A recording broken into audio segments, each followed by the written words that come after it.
எதிர்நீச்சல். ஒரு வழியாக பார்கவி வீட்டை விட்டு போய் அப்படின்னு ஆதி குணசேகரன், அறிவுக்கரசி எல்லாருமே செம கொண்டாட்டத்தில் இருக்காங்க.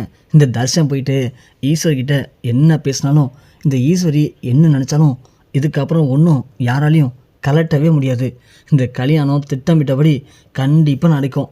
அறிவு, நாம் ஜோசியரை வர சொல்லியிருக்கோமா, அந்த ஜோசியரை கேட்டுட்டு என்னென்ன பண்ணணும் அப்படின்னு எல்லாத்தையும் தெளிவாக கேட்டுக்கோ. ஏன்னா கல்யாணம் நெருங்கிட்டுருக்கு.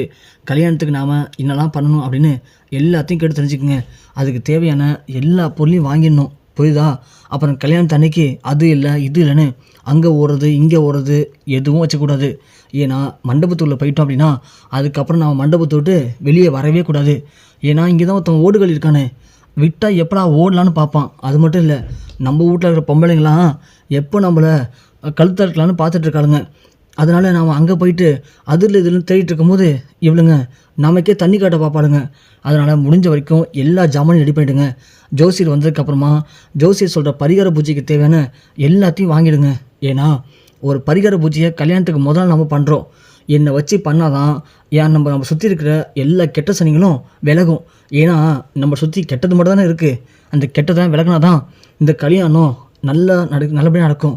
இல்லைனா நமக்கு கெட்ட நினைக்கணும்னு நினச்சிட்டு இருக்காளுங்கள, அவளுங்க அப்போ தலை தூக்கிடும். புரியுதா அறிவு? புரியுது மாமா, எனக்கு தெளிவாக புரிஞ்சு போச்சு நீங்கள் என்ன சொல்ல வரீங்க அப்படின்னு. நீங்கள் எதுக்கும் கவலைப்படாதீங்க மாமா. கல்யாணத்துக்கு தேவையான எல்லா பொருளையும் வாங்குறது எல்லாம் என் பொறுப்பு தான். ஏற்கனவே பாதி வாங்கியாச்சு, துணி மணி எல்லாம் வாங்கியாச்சு மாமா. இன்னும் சில திங்ஸ் தான் இருக்குது. அது எல்லாத்தையும் நான் நாளைக்குள்ளே வாங்கி முடிச்சிடுவேன். ஜோசியர் வரட்டும், அவர் சொல்கிற மாதிரி பரிகார பூஜைக்கு தேவையான எல்லா பொருளும் வாங்கிடுறேன் மாமா. நீங்கள் சொன்ன மாதிரி கண்டிப்பாக இந்த கல்யாணம் இந்த தடங்களும் இல்லாமல் நடந்தே தீருமாம்மா. அதனால் நீங்கள் எதுக்கும் கவலைப்படாதீங்க. அறிவு, நான் கவலைப்படலாமா? நீங்கள் யாரும் கவலைப்படாதீங்கன்னு சொல்கிறேன். நான் ஒரு முடிவு பண்ணிட்டேன்னா அந்த முடிவில் என்றைக்கும் பின்வாங்கவே மாட்டேன். யாரை பலி கொடுத்தாச்சும் அந்த விஷயத்த செஞ்சு முடிக்கணும்னு நினைப்போமா, அதில் நான் தெளிவாக இருப்பேன். அதனால் எனக்கு எந்த பயமும் இல்லை. நீங்கள் யாரும் பயப்படாமல் இருக்கணும் அப்படின்னு தான் இம்புட்டு தான் நான் சொல்லிக்கிட்டேன், புரியுதா? ஏன்னா நம்ம சுற்றி நாம் என்ன பண்ணுறோம், அதில் எப்படி குளிர்காயலான்னு பார்த்துட்டு இருக்காளுங்க, கூட்டமாக இருக்காளுங்க. ஸோ கொஞ்சம் எல்லாம் உஷாராக இருங்க, அப்படி தான் சொல்லுவேன் அப்படின்னு குணசேகரன் சொல்கிறாரு. இன்னொரு பக்கம் பார்கவி அழைச்சிட்டு ஜீவானந்தம் போனாரு. அதாவது ஒரு கிராமம் மாதிரி இருக்குது. அந்த கிராமத்துக்கு பார்கவியை அழைச்சிட்டு போகிறாரு. ஏன்னா இங்கே தான் அந்த ஆதி குணசேகரனோ இல்லை வேறு யாரும் வர முடியாது. ஏன்னா அந்தளவுக்கு ரொம்ப பாதுகாப்பான இடமா இது. ஸோ நீ இங்கே ரெஸ்ட் எடு, நான் உனக்குன்னு ஒரு வேலை வாங்கி தரேன். நீ இனிமேல் இந்தியாக்குள்ளேயே இருக்க வேணாமா, நீ கனடா மாதிரி வெளிநாட்டுக்கு போயிடுமா. அங்கே போயிட்டனா கண்டிப்பாக நீ படித்த படிப்புக்கு நல்ல வேலை கிடைக்கும். நான் உனக்கு ஒரு நல்ல வேலை வாங்கி தரேன். அந்த வேலையை பார்த்துட்டு நீ இனிமேல் அங்கேயே உன்னுடைய ஃப்யூச்சரை நீ யோசித்து முடிவு பண்ணிக்கோ. ஏன்னா உன் வாழ்க்கையை நீ இது வரைக்கும் திட்டமிட்டபடி எதுவுமே நடக்கலாமா. இதுக்கப்புறம் உன் வாழ்க்கையில் எது வேணும் வேணாங்கிறத நீ தான் முடிவு பண்ணிக்கணும். நீ சொன்னால் ஒன்றா நான் கனடாவுக்கு அனுப்புகிறோமா அப்படின்னு ஜீவனம் சொல்லவும் பார்கவி ஒன்று, சரிங்க சார், நான் போயிடுறேன் சார். எனக்கு இந்த ஊர் இந்த நாடு எதுவுமே வேணாம் சார். இங்கே இருக்கிற எல்லாரையும் பார்த்தா எனக்கு ரொம்ப பயமாக இருக்குது சார், நான் போயிடுறேன் சார் அப்படின்னு பார்கவி அழுகுறாங்க. ஜீவானந்த உடனே, இங்கே போகிறம்மா, நீ அழாதம்மா, நான் இருக்கல, நானும் உனக்கு ஒரு அப்பா மாதிரிதாம்மா. என்றைக்குமே உன் நல்லதுக்காக நான் கண்டிப்பாக பாடுபடுவோம்மா. நான் சொல்கிறது கேளு, நம்பிக்கையாக சொல்கிறேன். நீ கண்டிப்பாக அங்கே போ. அங்கே போனேன்னா உன்னுடைய எதிர்காலத்தை நீயே டிசைட் பண்ணிக்கலாம், புரியுதா? அது வரைக்கும் நான் சொல்கிற வீட்டில் நீ பாதுகாப்பாக இருக்கலாம். நான் இப்பயே போயிட்டு நீ கனடா போகிறதுக்கும் அங்கே நீ வேலை பார்க்கறதுக்கு தேவையான எல்லா விஷயத்தையும் அரேஞ்ச் பண்ணிட்டு நான் உன்னை பார்க்குறேன். அது வரைக்கும் நீங்கள் இருக்கிறது யாருக்கும் தெரியாது, பாதுகாப்பாக இருக்கலாம் அப்படின்னு ஜீவானந்தம் பார்கவி கொண்டு ஒரு வீட்டில் தங்க வைக்கிறாரு.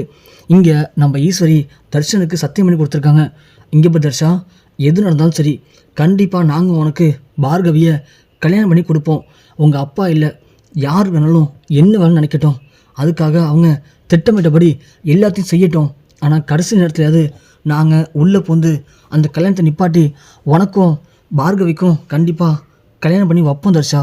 அதனால் நீ பயப்படாமல் அவங்க சொல்கிற எல்லாத்துக்கும் மண்டே ஆட்டிட்டு அவங்க கூடவே இரு அப்படின்னு ஈஸ்வரி சொல்லியிருந்தாங்க. அதனால் தர்ஷனும் அன்பு கூட பேசுகிற மாதிரி பழகிற மாதிரி அவங்க கையெல்லாம் பிடிச்சிக்கிட்டு அவங்க கூடவே இருக்கார். இருந்தாலும் நம்ம ஆதிகுணசனுக்கு சந்தேகம் மட்டும் இருக்குது. இவன் இப்படியாப்பட்ட ஆள் கிடையாது, அவங்க ஆத்தா பச்சை கேட்டு நடிக்கிறான் அப்படின்னு ஆதிகுணசன் புரியுது. ஜனனி ஒரு பக்கம் ஜீவானந்தத்துக்கும் பார்கவிக்கும் மாற்றி கால் பண்ணுறாங்க. ஆனால் அவங்க 2 பேரும் ஃபோன் எடுக்கவே இல்லை. ஃபோன் சுவிட்ச் ஆஃபில் இருக்குது. ஜனனிக்கு ஒன்றுமே புரியல. அக்கா என்னக்கா இது, ஜீவானந்த் சாருக்கு கால் பண்ணாலும் அவர் ஃபோன் சுவிட்ச் ஆஃபில் இருக்குது, பார்கவி போனும் அவங்க ஃபோன் சுவிட்ச் ஆஃபில் இருக்குது. 2 பேரும் எங்கே போனாங்க என்ன ஆனாங்கன்னு ஒன்றுமே புரியலக்கா. இவங்க எங்கே இருக்காங்கன்னு தெரியாமல் நாம் எப்படிக்கா பிளான் பண்ண முடியும்? தர்ஷனுக்கும் பார்கவிக்கும் கல்யாணம் பண்ணி வைப்போம்னு சொல்லி நாம் 2 பேருக்கும் சத்தியம் பண்ணி கொடுத்துருக்கோம். ஆனால் இப்போது பார்கவி எங்கே போனான்னு ஒன்றும் புரியல. ஜீவானந்த் சார் ஏன் ஃபோன் சுவிட்ச் ஆஃப் பண்ணி வச்சுருக்கான்னு தெரியல. இப்படி இருந்தால் நாம் என்னக்கா பண்ண முடியும்? எனக்கு ஒன்றுமே புரியலக்கா அப்படின்னு ஜனனி சொல்ல, ஈஸ்வரி ஒன்று இல்லை ஜனனி, ஜீவானந்தம் எது பண்ணாலும் சரியாக தான் பண்ணுவார். ஆனால் ஒருவேளை அவர் இந்த குடும்பத்தோட பார்கவி வர்றது அவருக்கு பிடிக்கல தான். அவரே என்கிட்ட சொன்னார். ஆனால் அவர் வழி இல்லாமல் தான் ஒத்துக்கிட்டாரு. ஒருவேளை பார்கவி இங்கே வாழ்ந்தா அவளால் நிம்மதியாக வாழ முடியாதுன்னு ஜீவானந்த பார்கவி அழைச்சிட்டு வேற எங்கேயாவது போயிருப்பாரா என்ன? ஐயோ அக்கா, என்னக்கா இப்படி சொல்கிறீங்க? இது என்கிட்ட ஃபஸ்ட்டு சொல்ல வேண்டியதானே? சொல்லியிருந்தா ஜீவானந்தம் கூட பார்கவி அனுப்பியிருக்க மாட்டால. ஏன் ஜனனி? ஆமாக்கா, ஜீவானந்தம் நீங்கள் சொல்கிற மாதிரி இந்த வீட்டுக்கு பார்கவி வந்தால் அவளால் நிம்மதியாக வாழ முடியாதுன்னு நினச்சி பார்கவியை எங்கேயாவது தூரமாக அழைச்சிட்டு போய் நாமளே பார்த்துக்கலான்னு முடிவு பண்ணிட்டான்னா அப்புறம் நாம் எப்படி தர்ஷனுக்கு பார்கவியை கல்யாணம் பண்ணி வைக்க முடியும் சொல்லுங்கக்கா? தர்ஷன் வேற பார்கவி பண்ண துரோகத்துக்கு பார்கவியை கல்யாணம் பண்ணி அவளுக்கு ஒரு நல்ல வாழ்க்கை கொடுக்கணும்னு அவன் காத்துட்ருக்கான். இந்த நேரத்தில் நாம் மட்டும் அதை பண்ணாமட்டோம்னா கண்டிப்பாக தர்ஷன் பார்கவி நினச்சி அவன் ஒரு வழி ஆகிடுவான்க்கா. இது தர்ஷனுடைய வாழ்க்கையும் பாதிக்கும்க்கா. எனக்கா பண்ண போகிறோம் நம்ம இப்போது அப்படின்னு ஜனனி புலம்புறாங்க. ஈஸ்வரிக்கும் ஒன்றும் பண்ணது புரியல. இங்கே ஒரு பக்கம் நம்ம ஆதி குணசேகரன் ஆல்ரெடி அவங்களுடைய அடியாட்களை அமிச்சிட்டாங்க. அந்த ஜீவானந்தம் பார்கவி 2 பேரையும் இந்த உலகத்தில் எங்கே பார்த்தாலும் சரி கண்டந்தனமாக வெட்டி புதைச்சிருங்க. அப்படி கண்டந்தனமாக வெட்டிட்டு ஒரு ஃபோட்டோ மட்டும் அனுப்பினா போதும், வெற்றவனுக்கு 10 லட்ச ரூபா காசு தண்டான்னு சொல்லி ஆதி குணசேகரன் ஆல்ரெடி அவங்களுடைய அடியாட்களை இறக்கிட்டாங்க களத்தில். அவனுங்க எல்லா பக்கமும் மூளைக்கு மேலே தள்ளிட்டு இருக்காங்க. இங்கே ஒரு பக்கம் ஜனனி அப்புறம் ஈஸ்வரி 2 பேரும் ஜீவானந்தம் எங்கே போனார், என்ன ஆனார், எப்படி நாம் அவங்க 2 பேரையும் கண்டுபிடிக்க போகிறோம், கண்டுபிடிச்சா மட்டும்தான் நாம் தர்ஷனுக்கு அவளை கல்யாணம் பண்ணி கொடுக்க முடியும் அப்படின்னு அவங்களும் ஒரு முடிவோடு இருக்காங்க. தர்ஷன் ஒரு பக்கம் எப்படியும் நம்ம சித்தி அம்மாவும் சேர்ந்து நமக்கு இந்த கல்யாணத்தை பண்ணி வச்சுருவாங்க. அதுக்கப்புறம் பார்கவிக்கு நம்ம அப்பாவும் நம்ம குடும்பம் பண்ண எல்லா பாவத்துக்கும் துரோகத்துக்கும் அவளுக்கு நம்ம காலுக்கு போகிற செருப்பாக இருந்து அவளை கடைசி வரைக்கும் பாதுகாக்கணும் அப்படின்னு தர்ஷன் ஒரு பக்கம் நினச்சிட்ருக்கான்.